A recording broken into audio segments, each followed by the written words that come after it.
Гарри Гудини сыйкырдын чыныгы мастери деп айтылат. Бир жолу ал дүйнөнүн бардык түрмөлөрүнөн чыгып кете алам деп айтат. Ал кыла турган жалгыз нерсе кадимки көчөдөгү кийиминде түрмөнүн ичине кирип алуу гана болгон. Мен бул жерден 1 саатта чыгам.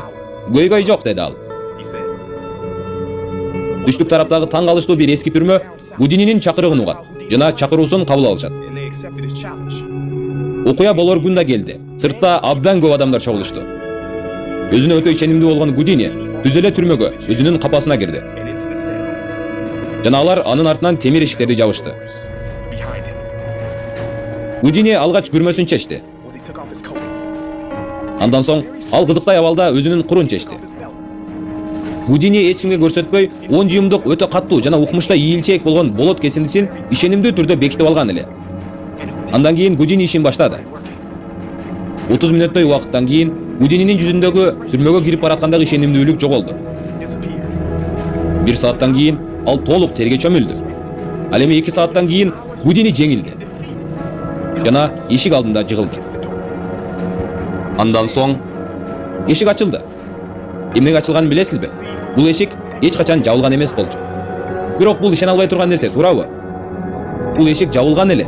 Болгондо да абдан бекем жабылган болчу. Гудининин акылы эшиктин кулпусун дүйнөдөгү эң күчтүү темир устасы жасаганын тасдыктаган болчу. Ал сезимибиз биз элестете албай турган күчкө ээ. Сиздин жашооңузда канча эшик бар жана сиз аларды жабылуу деп ойлойсузбу? Бирок андай эмес. Сиз акылыңыздын түрмөсүндө канча жолу бир нерсени кайрадан ойлонуп алайын деп токтоп калгансыз. Кээ бир нерселердин чечими чындыгында жөнөкөй.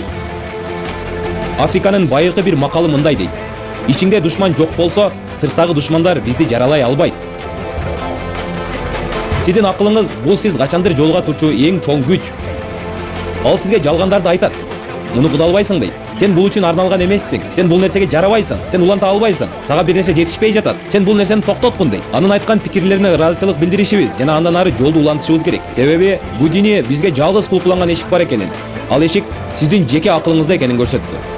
Чыныгы жашоодо эшиктердин баары ачык жана сиз аткара турчу жалгыз нерсе алар аркылуу өтүү.